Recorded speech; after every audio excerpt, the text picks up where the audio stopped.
Hello everyone, welcome back to Awesome GK.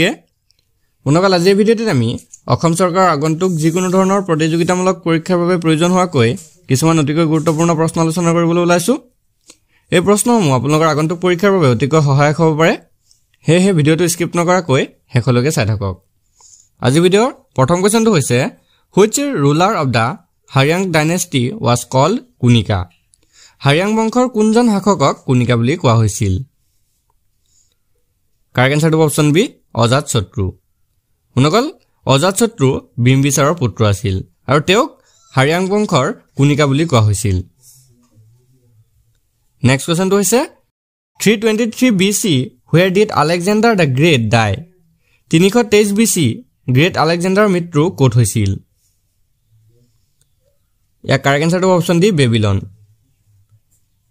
Next question to হৈছে which of the following dynasties was ruling in northern India at the time of Alexander's invasion? Alexander আক্ৰমণৰ সময়ত তলৰ কোনটো বংশই উত্তৰ ভাৰতত শাসন কৰি আছিল? Correct answer to option A, Nanda dynasty. Monokal, Nanda বংশৰ প্ৰতিষ্ঠাপক আছিল মহাপদ্মনন্দ আৰু নন্দ বংশৰ অন্তিমজন শাসক আছিল ধনানন্দ। Next question to হৈছে at which of the following place did Buddha attain মহাপৰিনিৰ্বাণ? তলৰ কোনটো স্থানত বুদ্ধৰ মহাপৰিনিৰ্বাণ প্ৰাপ্তি হৈছিল? ইয়াৰ correct answer হ'ব option A, কুশীনগৰ। মনকল কুশীনগৰত মহাত্মা বুদ্ধৰ মহাপৰিনিৰ্বাণ প্ৰাপ্তি হৈছিল। নেক্সট কোৱেশ্চনটো হৈছে who was the pioneer of the Punjab Bhakti movement? পাঞ্জাবৰ ভক্তি আন্দোলনৰ অগ্ৰদূত কোন আছিল? ইয়াৰ correct answer হ'ব option A, নানক। মনকল পাঞ্জাবৰ ভক্তি আন্দোলনৰ অগ্ৰদূত আছিল গুৰু নানক। গুৰু নানক আছিল প্ৰথম শিখ গুৰু। নেক্সট কোৱেশ্চনটো হৈছে who is the author of বিজক? বিজক গ্ৰন্থখনৰ লেখক কোন আছিল?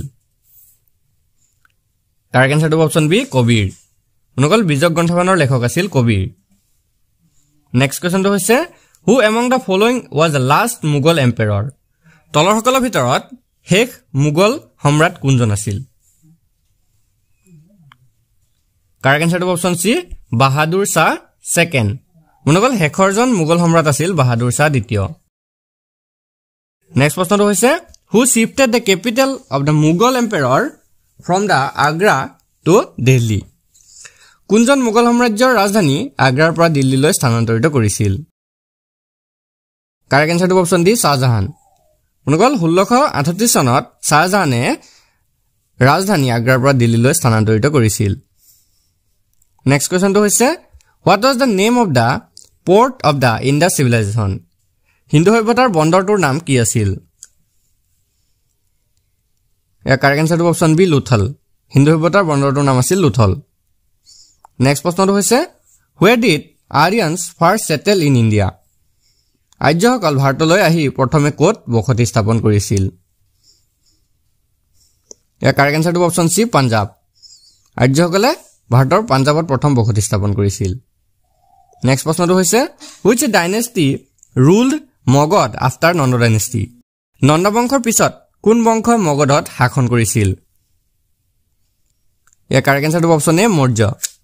মনকল মৌৰ্য বংশই নন্দ বংশৰ পিছত মগধত শাসন কৰিছিল। ইয়াৰ লগতে মনত ৰাখিব মৌৰ্য বংশৰ প্ৰতিষ্ঠাপক আছিল চন্দ্ৰগুপ্ত মৌৰ্য। নেক্সট কোৱেশ্চনটো হৈছে which was the most famous center of learning during the Mauryan period? Maurya যুগৰ আটাইতকৈ বিখ্যাত শিক্ষাৰ কেন্দ্ৰ কোনটো আছিল? Correct answer to option C, Takshashila. Maurya যুগৰ আটাইতকৈ বিখ্যাত শিক্ষাৰ কেন্দ্ৰটো আছিল তক্ষশিলা। নেক্সট প্ৰশ্নটো হৈছে which Chinese pilgrim visited India during the reign of Harshvardhan? হৰ্ষবৰ্ধনৰ ৰাজত্বকালত কোনজন চীনা তীৰ্থযাত্ৰী ভাৰতলৈ আহিছিল? Correct answer to option D, Hiuen Tsang. মনকল হৰ্ষবৰ্ধনৰ ৰাজত্বকালত চীনা তীৰ্থযাত্ৰী হিউৱেন চাং ভাৰতলৈ আহিছিল। নেক্সট প্ৰশ্নটো হৈছে in which year was the Indian National Congress formed? কিমান চনত ভাৰতীয় জাতীয় কংগ্ৰেছ প্ৰতিষ্ঠা হৈছিল? Correct answer to option C, 1885. মনকল 1885 চনৰ 28 ডিচেম্বৰ তাৰিখে ভাৰতীয় জাতীয় কংগ্ৰেছ প্ৰতিষ্ঠা হৈছিল। নেক্সট প্ৰশ্নটো হৈছে who was the founder of All India Horizon Sangh in the year 1932? 1932 চনত সৰ্বভাৰতীয় হৰিজন সংঘৰ প্ৰতিষ্ঠাপক কোন আছিল? কাৰেক্ট আনসাৰ হ'ব অপচন এ মহাত্মা গান্ধী। 1932 চনৰ সৰ্বভাৰতীয় হৰিজন সংঘৰ প্ৰতিষ্ঠাপক আছিল মহাত্মা গান্ধী। বন্ধুসকল আজি ভিডিঅ'ৰ কোৱেশ্যনসমূহ আলোচনা কৰাৰ আগতে আপোনালোকক এটা ইম্পৰ্টেণ্ট কথা জনাই থওঁ। আপোনালোকৰ বহুতে হয়তো দোকানৰ পৰা 400-500 টকা দামত কিতাপবোৰ ক্ৰয় কৰিব নোৱাৰে। সেয়েহে আপোনালোকৰ আগন্তুক গ্ৰেড 3 গ্ৰেড 4 পৰীক্ষাৰ বাবে সহায় হোৱাকৈ আমি কেৱল 79 টকাত আৰু 49 টকাত আপোনালোকৰ গ্ৰেড 3 গ্ৰেড 4 পৰীক্ষাৰ বাবে কিছুমান PDF ই-বুক তৈয়াৰ কৰিছো। আমাৰ যিমান অফলাইন ষ্ট'ৰ আছে বা অফলাইন দোকান আছে সেই সকলোবোৰ ভিজিট কৰি আপোনালোকৰ বাবে এই PDF বোৰ তৈয়াৰ কৰিছো। সেয়েহে আপোনালোকৰ যদি কাৰোবাৰ এই PDF ই-বুকসমূহ প্ৰয়োজন হয় তেনেহলে আপোনালোকৰ স্ক্ৰিনত থকা WhatsApp নম্বৰটোত আমাক কন্টাক্ট কৰি আমাৰ পৰা PDF ই-বুকটো ক্ৰয় কৰিব পাৰিব।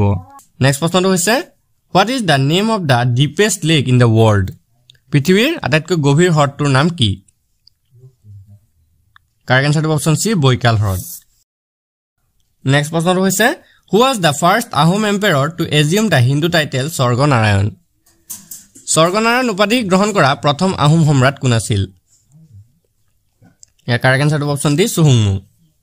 নকল আহোম স্বৰ্গদেউ চুহুংমুঙে প্ৰথমতে স্বৰ্গনাৰায়ণ উপাধি গ্ৰহণ কৰিছিল। Which of the following sites has Hindu, Buddhist and Jain relies together? তলৰ কোনটো স্থানত হিন্দু, বৌদ্ধ আৰু জৈন ধৰ্মৰ ধ্বংসাৱশেষ একেলগে আছে? কাৰেক্ট আনসাৰ হ'ব অপচন বি সূৰ্য পাহাৰ। নেক্সট প্ৰশ্নটো হৈছে Which of the following regions of Assam is famous for wild horses? অসমৰ তলৰ কোনটো অঞ্চল বন্য ঘোঁৰাৰ বাবে বিখ্যাত? ইয়াৰ কাৰেক্ট আনসাৰ হ'ব option C Dibru Saikhowa national park. Dibru Saikhowa ৰাষ্ট্ৰীয় উদ্যানখন বন্য ঘোঁৰাৰ বাবে বিখ্যাত। নেক্সট প্ৰশ্নটো হৈছে Assam share international border with which of the following countries? অসমে তলত উল্লেখ কৰা কোন কেইখন দেশৰ সৈতে আন্তঃৰাষ্ট্ৰীয় সীমান্ত ভাগ বতৰা কৰে? কাৰেক্ট আনসাৰ হ'ব অপচন বি ভূটান আৰু বাংলাদেশ। অসমে ভূটান আৰু বাংলাদেশৰ সৈতে আন্তঃৰাষ্ট্ৰীয় সীমা ভাগ বতৰা কৰে। নেক্সট প্ৰশ্নটো হৈছে which famously known as the forest man of India? কোনজন ব্যক্তিক ভাৰতৰ বন মানুহ বুলি জনা যায়? কাৰেক্ট আনসাৰ হ'ব অপচন সি যাদৱ পায়েং। যাদৱ পায়েঙক ভাৰতৰ ফৰেষ্ট মেন অফ ইণ্ডিয়া বুলি জনা যায়। নেক্সট কুৱেশ্যনটো হৈছে which structure of the eye is the most sensitive but contains no' blood vessels? চকুৰ কোনটো গঠন আটাইতকৈ সংবেদনশীল যদিও ইয়াত কোনো ৰক্তবাহী নলী নাথাকে? কাৰেক্ট আনসাৰ হ'ব অপচন বি কৰ্ণিয়া। চকুৰ কৰ্ণিয়া অংশটো আটাইতকৈ সংবেদনশীল যদিও ইয়াত কোনো ৰক্তবাহী নলী নাথাকে। নেক্সট প্ৰশ্নটো হৈছে Which glasses or lenses are used for near sightedness? নিকট দৃষ্টিৰ বাবে কোনবোৰ চশমা বা লেন্স ব্যৱহাৰ কৰা হয়? কাৰেক্ট আনসাৰ হ'ব অপচন এ কনকেভ লেন্স। কনকেভ লেন্স অৰ্থাৎ অৱতল লেন্স নিকট দৃষ্টিৰ বাবে ব্যৱহাৰ কৰা হয়। নেক্সট প্ৰশ্নটো হৈছে What is the unit of electricity? বিদ্যুতৰ একক কি? কাৰেক্ট আনসাৰ হ'ব অপচন সি এম্পিয়াৰ। বিদ্যুৎ প্ৰবাহৰ SI একক হৈছে এম্পিয়াৰ। নেক্সট কুৱেশ্যনটো হৈছে name the vitamin that protects us from pellagra disease? পেলেগ্ৰা ৰোগৰ পৰা আমাক ৰক্ষা কৰা ভিটামিন বিধৰ নাম কি? কাৰেক্ট আনসাৰ হ'ব অপচন সি ভিটামিন B3। পেলেগ্ৰা ৰোগৰ পৰা আমাক ভিটামিন B3 এ ৰক্ষা কৰে। নেক্সট প্ৰশ্নটো হৈছে in which organ of the human body vitamin A is stored? মানৱ শৰীৰৰ কোনটো অংগত ভিটামিন A জমা হয়? কাৰেক্ট আনসাৰটো অপচন বি লিভাৰ বা যকৃত। নেক্সট কুৱেশ্যনটো হৈছে which one of the following is not a root? তলৰ কোনটো শিপা নহয়? কাৰেক্ট আনসাৰটো অপচন এ পটেটো অৰ্থাৎ আলু। আলুটো শিপা নহয়। Next question which vitamin deficiency causes night blindness? কোনটো ভিটামিনৰ অভাৱত ৰাতিৰ অন্ধতা ৰোগ হয়? শুদ্ধটো অপচন এ ভিটামিন এ। এই ভিটামিনৰ অভাৱতে নাইট ব্লাইণ্ডনেছ ৰোগটো হয়। নেক্সট কুৱেশ্যনটো হৈছে which of the following vitamins functions as a both hormone and visual pigment? তলৰ কোনটো ভিটামিনে হৰমন আৰু দৃষ্টিশক্তিৰ ৰং দুয়োটা হিচাপে কাম কৰে? কাৰেক্ট আনসাৰ হ'ব অপচন বি ৰেটিনেল। বন্ধুসকল ৰেটিনেল নামৰ ভিটামিনে হৰমন আৰু দৃষ্টিশক্তিৰ ৰং দুইটা হিচাপে কাম কৰে নেক্সট প্ৰশ্নটো হৈছে which of the following is not an infectious disease তলৰ কোনটো সংক্ৰামক ৰোগ নহয় কাৰেক্ট আনসাৰটো অপচন ডি স্কাৰভি বন্ধুসকল স্কাৰভিটো এটা সংক্ৰামক ৰোগ নহয় নেক্সট প্ৰশ্নটো হৈছে what percentage of the human body is water মানুহৰ শৰীৰৰ কিমান শতাংশ পানী এহদৰটো অপচন সি 60% মানুহৰ শৰীৰৰ 60% পানী আছে নেক্সট প্ৰশ্ন what is the longest bone in the human body মানুহৰ শৰীৰৰ আটাইতকৈ দীঘল হাড় কোনডাল কাৰেক্ট আনসাৰটো অপচন এ ফিমাৰ মানুহৰ শৰীৰৰ আটাইতকৈ দীঘল হাড়টো হৈছে ফিমাৰ হাড় নেক্সট প্ৰশ্নটো হৈছে what substance are nails and hair made of নখ আৰু চুলি কি পদাৰ্থৰে গঠন হয় কাৰেক্ট আনসাৰটো অপচন বি কেৰাটিন বন্ধুসকল নখ আৰু চুলি কেৰাটিন নামৰ পদাৰ্থৰে গঠিত হয় নেক্সট প্ৰশ্নটো হৈছে what is the shape of DNA called DNA এৰ আকৃতিক কি বুলি কোৱা হয়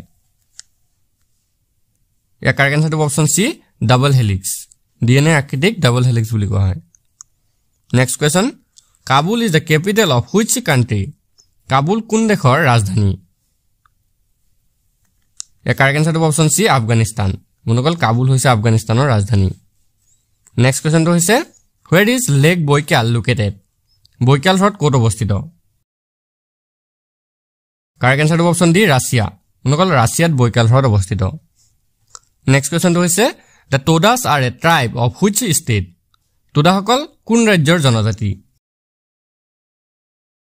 ইয়াৰ কাৰেক্ট আনসাৰটো অপচন এ তামিলনাডু তোদাসকল তামিলনাডুৰ জনজাতি নেক্সট কোৱেশ্চনটো হৈছে who appoints the judges of the Supreme Court of India ভাৰতৰ সৰ্বোচ্চ ন্যায়ালয়ৰ ন্যায়াধীশসকলক কোনে নিয়োগ কৰে কাৰেক্ট আনসাৰটো অপচন এ ভাৰতৰ ৰাষ্ট্ৰপতি বন্ধুসকল ভাৰতৰ ৰাষ্ট্ৰপতিয়ে সৰ্বোচ্চ ন্যায়ালয়ৰ ন্যায়াধীশসকলক নিযুক্তি দিয়ে নেক্সট কোৱেশ্চনটো হৈছে who was the first deputy prime minister of India ভাৰতৰ প্ৰথমজন উপ প্ৰধানমন্ত্ৰী কোন আছিল কাৰেক্ট আনসাৰটো হৈছে অপচন বি চৰ্দাৰ বল্লভভাই পেটেল আজি ভিডিঅ'ৰ শেষৰ কোৱেশ্চনটো হৈছে which of the following is not a human blood group তলত দিয়া কোনটো মানুহৰ তেজৰ গ্ৰুপ নহয় কাৰেক্ট আনসাৰটো অপচন ডি সি বন্ধুসকল সি টো এটা তেজৰ গ্ৰুপ নহয় আজি ভিডিঅ'টো আপোনালোকৰ বাবে ইনফৰমেটিভ হলে ভিডিঅ'টো এটা লাইক কৰি দিব আৰু এনে ধৰণৰ ডেইলি ভিডিঅ'ৰ বাবে আমাৰ চেনেলটো সাবস্ক্ৰাইব কৰি কাষত থকা বেল আইকনটো দবাই দিব ধন্যবাদ